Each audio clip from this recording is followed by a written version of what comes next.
ડાંગ જિલ્લાના ચીવડાના પાંઢરપાડા ગામે પાણીની સમસ્યાને લઈ લોકોમાં ભારે આક્રોશ છે।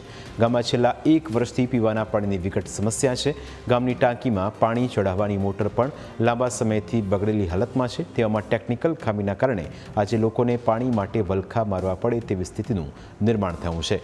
લોકોનો આક્ષેપ છે કે હર ઘર નળ અને નલ સે જલ યોજના ફક્ત કાગળ ઉપર જ છે અને એટલે જ મહિલાઓને બેડા લઈને હેન્ડપંપ ઉપર પાણી ભરવા જવા મજબૂર થવું પડી રહ્યું છે।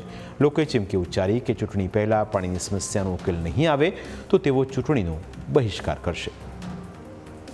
એનોએ મને રજૂઆત કરી કે સાહેબ અમે પાણીથી ખૂબ વંચિત છે, અમારા માટે કંઈ પાણીની સુવિધાઓ કરો તો સારી વાત, જેથી કરીને હું અહીં જે પાણીની ટાંકી બનેલી છે અહીં મેં જ્યારે જોવા આવ્યો તો આખા પાઇપ પણ આખા તૂટેલા છે ને જ્યારે ગામના આગેવાનો દ્વારા એવું કહેવામાં આવે છે કે જે દિવસથી આ જે પાઇપલાઇનો ફિટ કરી છે તે દિવસથી આજ દિન સુધી લોકોને પાણી મળ્યું નથી અને આવી જ રીતે જો થશે તો હવે માર્ચ એન્ડિંગ છે અને આવે છે આવનારા સ્થાનિક સ્વરાજની તાલુકા જિલ્લા પંચાયતની ચૂંટણીઓ।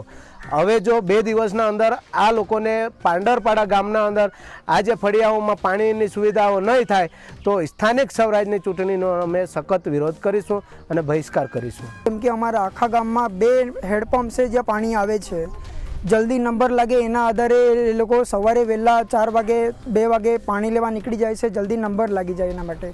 પાણી ભરવામાં જ અમારા સાહેબ 2 દેગડા લઈને જાય તો બી 4 થી 5 આટા થાય, એમાં તો અમારી બપોર નીકળી જાય। ત્યાર પછી હજુ અમારે ખેતરનું કામ જવાનું છે, મજૂરીએ જવાનું છે, ઘર ચલાવવાનું છે। અમારી એક જ માંગ છે આખા ગામજનોને કે અમને ઘર સુધી પાણી જોઈએ। જો અમને ઘર સુધી પાણી નહીં મળે તો આવનારી જે ચૂંટણીઓ આવતી છે એનો અમે પૂરો બહિષ્કાર કરીશું।